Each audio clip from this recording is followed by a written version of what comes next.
Hi, I'm Carolyn, and welcome to episode 54 of Girlfriends Knitting.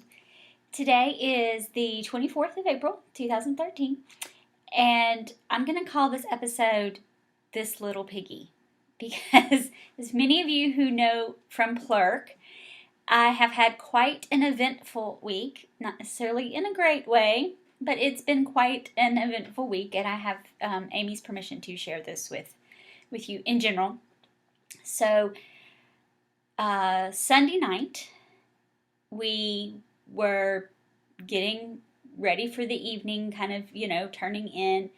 Amy had gone to take a shower and was hanging up a shirt in the closet, and she slipped and fell. And her toe got caught on the carpet, and as her foot slid, her toe didn't go with her. And this is gross and horrible, I apologize, but it got ripped off. So we rushed her to the emergency room where they kind of just stitched it back so that she could go see a surgeon on Monday morning, which she did. And the surgeon decided that she needed to have it just removed, that there was not the ability to save the toe. So we scheduled the surgery for the next morning.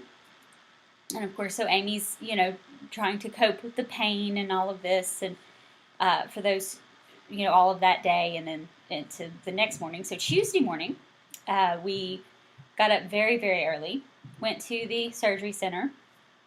They did remove the toe.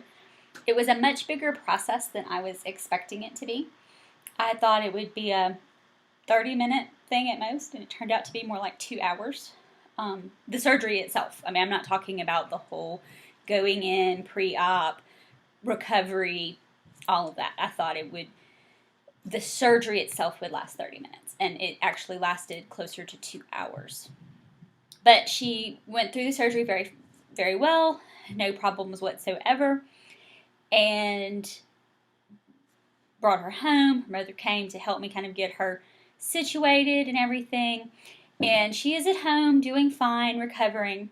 That foot is obviously still in a lot of pain, but in general, she is doing well. And so thank you all so much for all of your good thoughts and prayers over the last few days. It has been quite an event. So the fact that I had makeup on and nice clothes this morning, even though my hair was not fixed, that was doing well for me this morning after a very long and emotional day yesterday, because losing any part of your body in an accident is extremely traumatic.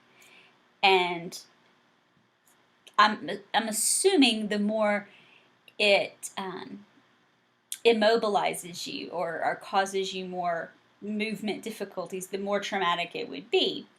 And this toe is not going to cause her any mobility issues, especially not considering the one she already has.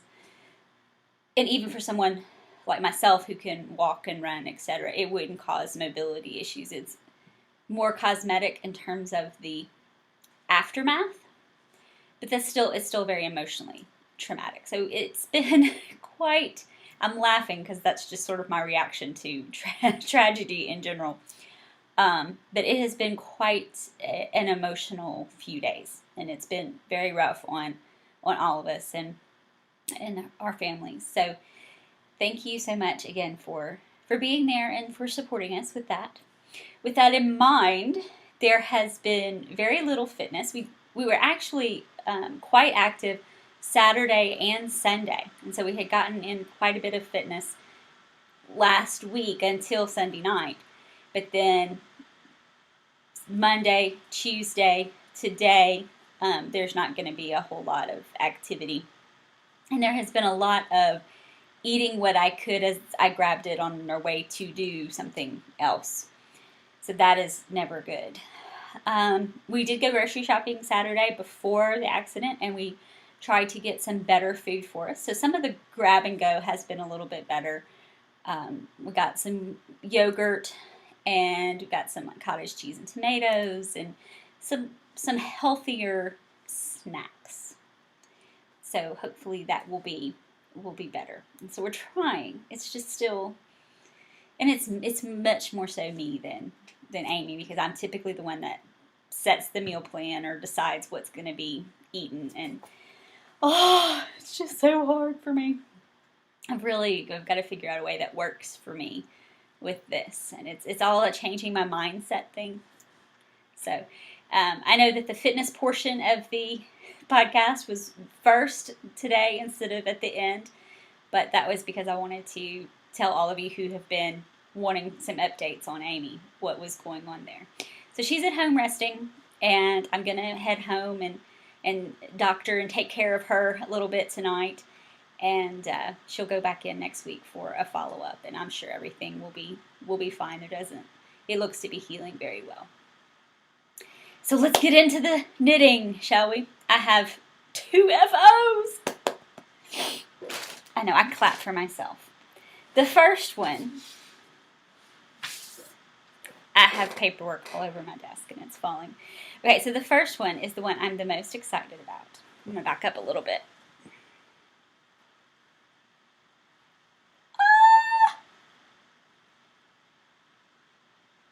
I love it.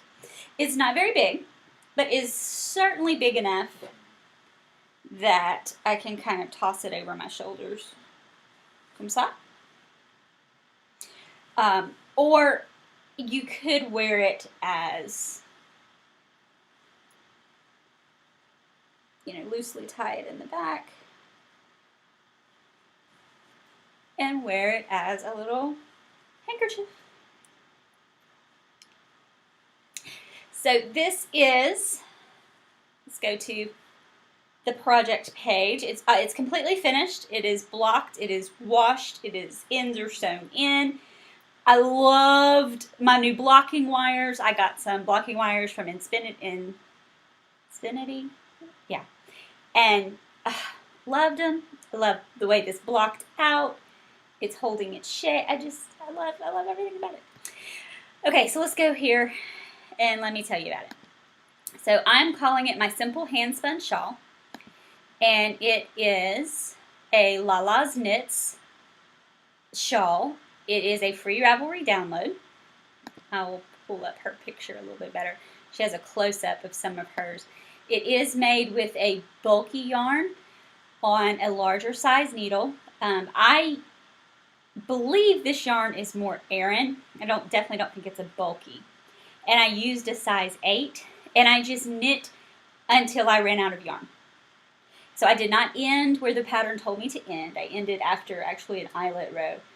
I just knit until I ran out of yarn. And her shawl is going to be much, much bigger. So if you actually follow her directions, your shawl will be much bigger than this. So I just modified it to match my handspun. It is made out of, I'm looking at my notes to remember, my mountain fibers that I handspun. It's a Targhee in the Meadow colorway.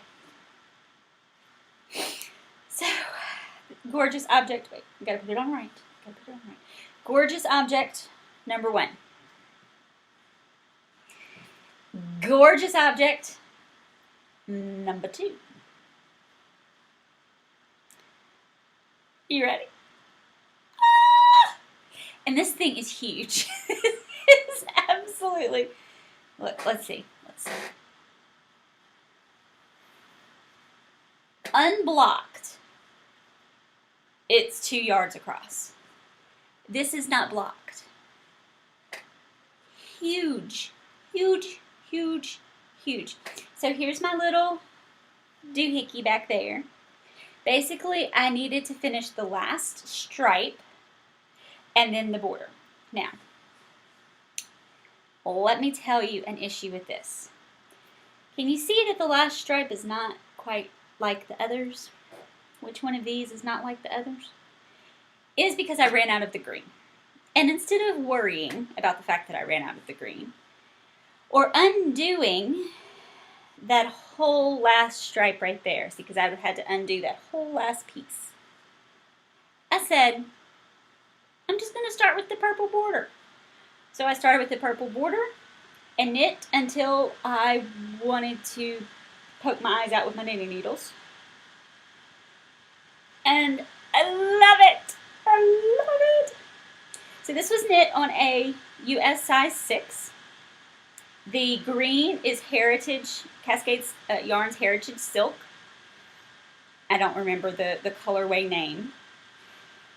Same thing for this. I don't even know if there was a colorway name or if it was just a number, but this is Cascade Yarns Heritage Hand Paints, and it's a pretty purple and blue.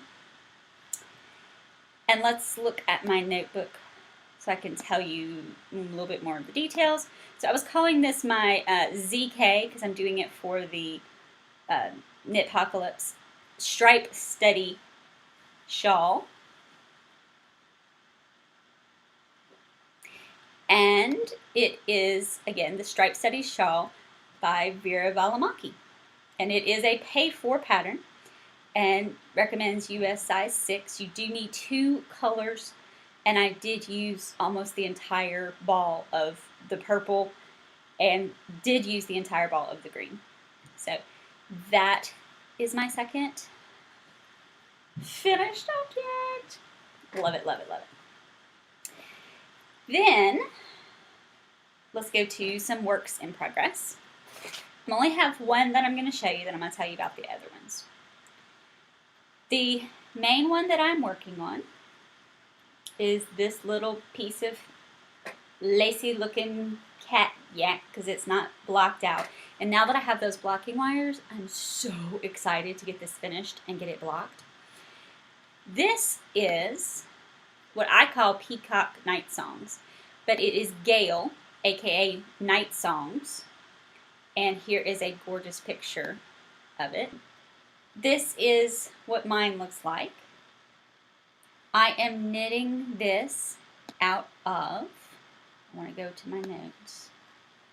It is knitting out of the wool mice that I got from Megan and Amy of Stockinette Zombies. And it is in the Puff and Nog colorway. Loving knitting with this. I am using size 7 needles, and they're size 7 Hayas, and I love them. This is just, oh, it's like chocolate. It's just amazing knitting. It's amazing. I love every moment of it. I am learning lace like you would not believe. First of all, it is probably way too variegated for this pattern, but I don't care. I wanted it to look like a peacock, and that's what I got. And I'm having a blast. I'm loving learning how to read my knitting. And by that, I mean my lace knitting and how I can kind of tell what stitch I need to do on the next row by what stitch was before it. That I'm learning really well with the lace so that I can look and read the chart, see what I'm supposed to do, and then see how that flows across as I'm knitting, and so that I'm not having to constantly look at the chart like I used to be with lace. So, and that is just from jumping into this project. That it was one of the very first projects that I put in my queue. I loved it. I was so excited about it, but I was scared to death of it.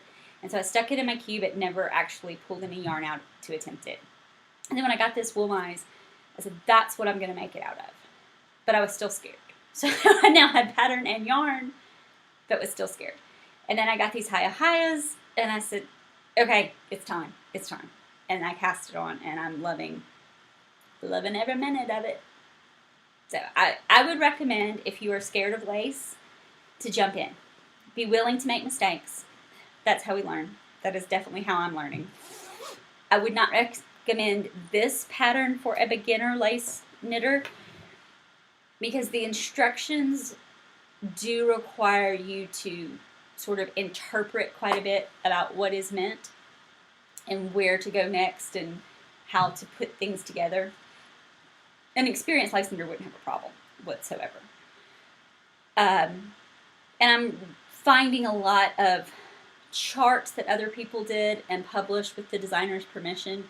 It is a free pattern, but of course they were kind enough to get the designer's permission to publish some of their charts that they made to help with the creation of the shawl. So I would recommend reading the notes on Ravelry. They're very helpful with this. Now, let's talk about some of my cast-ons. I didn't bring any of the other little projects that I've done this week because I cast on probably 2 other projects, and I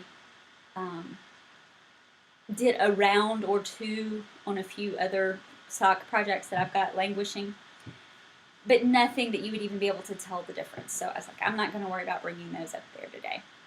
But I wanted to tell you about one of the projects that I cast on, and that is Farm Dog by Susan B. Anderson. And I'm so excited to be able to meet her at SSK this year. And so this is the adorable, look at that little farm dog. He's so cute. Let me tell you why I cast this on, because I am not particularly fond of making stuffed animals. I do it, Basil's back there, but it's just not my particular cup of tea. Well, Amy asked if she could barter with my knitting with the neighbor. So I said, knowing what Amy was going to barter, I was like, yeah, okay, that'll be fine. So our next door neighbors have been doing a lot of help with us with various outdoor projects that we've got going on. And they are the best neighbors ever. And so she said, Carolyn will knit you a pair of socks for each of your little girls if you will help us with this, that, and the other, and, we're kind of bartering that way. And I'm not sure who came out better in this bargain, but they have put in so much work. Well, I got tasked with the responsibility of babysitting the 2 little girls while their much older brother and parents were outside with Amy helping on the outside tasks. And it due in large part because of my allergies. I just can't be outside when grass is being cut and stuff like that. I become one big swollen mess.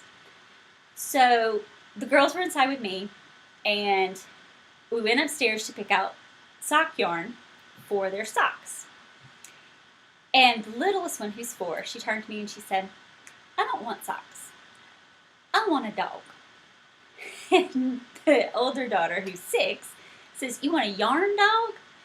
And she said, yes, I want a yarn dog. How perfect is that? Is that not adorable? I have to make the little girl a dog. So then when her little sister wanted a dog, then the older one fesses up that she wanted a bunny. Well, lo and behold, I had bought Spud and Chloe on the Farm for my iPad, because you have to buy that book on the iPad because the things move. Oh my gosh, so adorable. Like the little dog's ears flap and the little mouse's nose twitches. It's adorable.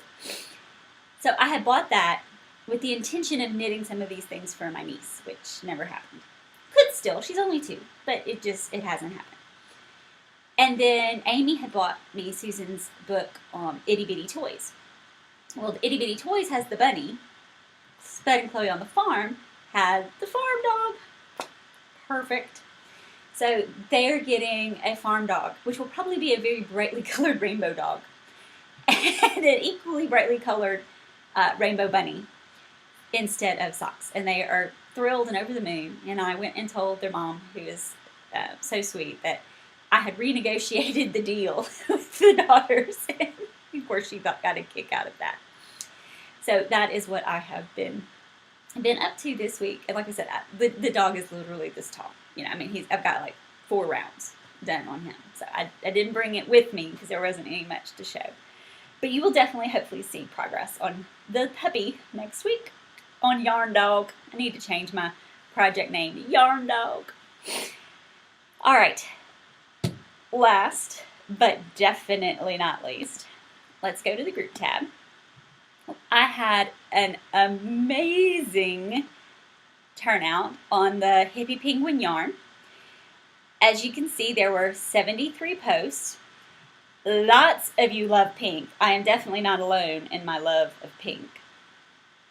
And so here's my first post, and I asked you to tell us something positive about the yarn, the podcast, your life in general, just, a positivity thread. And it was great to see so many of you doing that, and I loved reading all of these.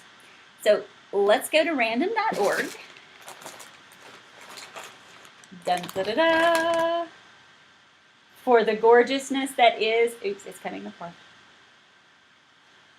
And I've kept this one in the bag so that it's not messed up or full of cat or dog hair or anything like that. Because I bought me a skein and I bought you one. So this is the gorgeous HippiePenguin yarn in the Girlfriend's Knitting colorway. 400 yards of a superwash merino in all kind of gorgeous pinks. So as you can see here, 2 to 73. Generate number 46. Let's go find out who number 46 is. I'm so excited. 46, 46, Val Sue. I would love to win this yarn because one of my goals this year is to knit with some indie yarn. On a positive note, it's going to be 77 degrees here in mid-Michigan tomorrow. So this yarn will be heading to Michigan. There's Hillary. We went from Indiana to Mississippi, now it's headed to Michigan. Awesome. So congratulations, Val Sue. Please contact me with your address. You can send me a PM on Ravelry with your address, and I will get you some lovely HippiePenguin yarn. And thank you all so much for entering this. We had a huge, wonderful response. Go check out HippiePenguin's shop on Etsy. I'm sure there are some wonderful things in the shop, and I'm sure she'll be adding some more soon. All right, well, I am going to sign out, and I will see y'all next week. Next week will probably be on Thursday because I'm trying to back it up back to Friday. Thanks. Bye.